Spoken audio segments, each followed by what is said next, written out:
I can't not ask about these murder mystery parties Okay. for groups of up to 50 guests. So how does that work? And is that still happening here post pandemic? I did a couple for the Sleepy Hollow Cemetery back in about a month ago. Um, my murder mystery parties are very interactive. If you're coming, you are a character. You know who you're going to be ahead of time, so you can come in costume. You don't know much about your character. You know that you're Bob and you're a dentist. That's about all you might know. So you'll come dressed as a dentist or whatever you think that would be. And then once you're there, murder happens and you find out all stuff. Bob the dentist, but you're also a member of a cult, and you had an affair with this person, and you knew you hated the villain, the person who died. The corpse was your long lost ex-sister or something, and you learn stuff about it, and you play this. Everyone is a suspect, so everyone who comes is a suspect, and the murderer doesn't know they're the murderer until they're there. So they know they're Bob the chef this time, and then they get their information. It says, oh, by the way, you're the killer. Oh, don't tell anybody. And so I have them act out all kinds of silly things to earn money, which they can use to buy clues. And so people start with clues, and they trade clues, and they try other things for clues, and they're trying to doing all kinds of crazy things. I take pictures of people doing crazy things or whatever. So it's very interactive. It is not for anyone who wants to just sit in the back and watch. There's always one or two per event that just sits there and is like, this is not what I wanted to do. But everyone else has a great time. And I usually do them for about 20, 25 people. I did one for 50, so that's when I did one big one. But generally between 20 and 25 is the best level. It sounds like just so much fun.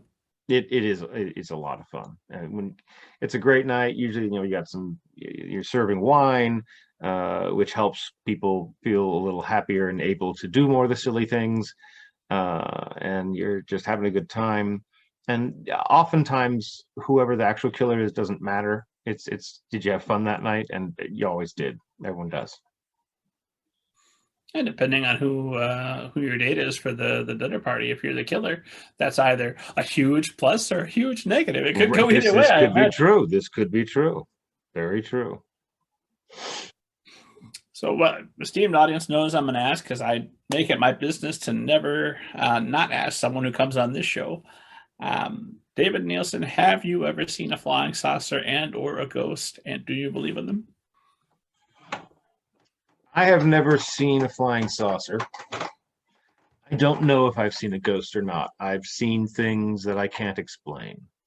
I've seen things that I run ghost tours here. That's one of the things I do in October is I run ghost tours of our 136-year-old music hall.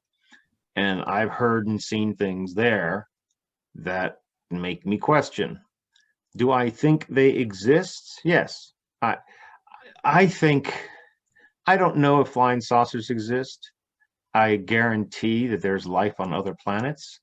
It's quite possible that we'll never be able to meet them because of the laws of physics. There is no such thing as warp speed. There is no such thing as light speed. Maybe there are no things wormholes. So maybe the distance is too vast to actually meet them. But I know they're out there. It'd be ridiculous if there weren't. As for ghosts, spiritual energy, I don't think there's Casper the Friendly Ghost running around, but there is, I think, a residue left behind, perhaps at certain times, certain things. I think there's something going on. There's lots of the unexplained, and that's what I love. I don't want to know everything. I want to have mysteries in my life, and these guys, those are mysteries that I enjoy. You're not seeing the ghost. Well, what kind of creepy stuff are you encountering on or around these tours? Well, so there's one dressing room that has on this mystery tour in this music hall that has a history. Lights turn themselves on when no one's around. People feel an energy, and I was rehearsing, running through late at night before we opened the first ghost tour about 3 or 4 years ago. and I was in that room, and suddenly, like, the hairs on my hands all just stood up, and my skin just went, and I just had to leave. I just felt this like pressure, like, get out of this room. And so I did. I've been in there plenty of times since without feeling anything at all. And I've been in there plenty of times since late at night without feeling anything at all. But that one time, I definitely, maybe it's the placebo effect, if you want to call it that. But there was something happened that got me wanting to not be there, and raised the hairs on my hands and made me start shaking. So that was the biggest, most concrete thing that I felt. Beyond that, we had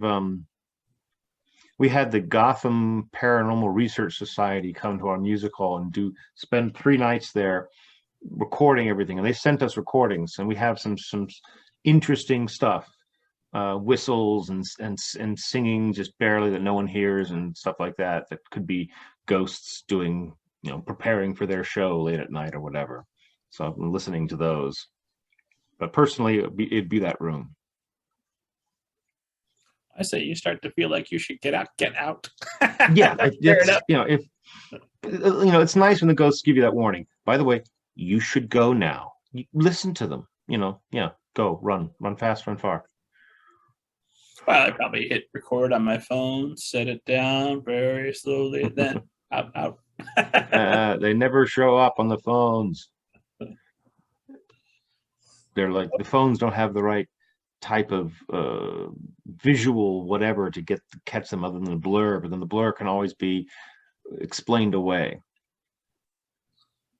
Yeah, it seems like there's always some kind of party pooper explanation for every great little bit of evidence that comes out. We had one thing that had us petrified. We had a door that was opening itself, and we kept like doing it, and we were convinced that we'd stirred something up, because we'd close this door, it would open itself.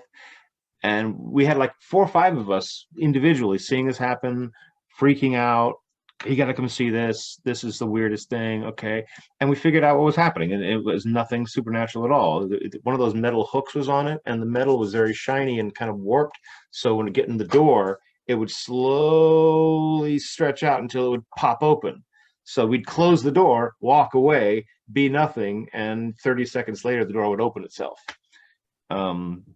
It was completely non-supernatural, but so that was a party pooper. But boy, it had our hearts pumping.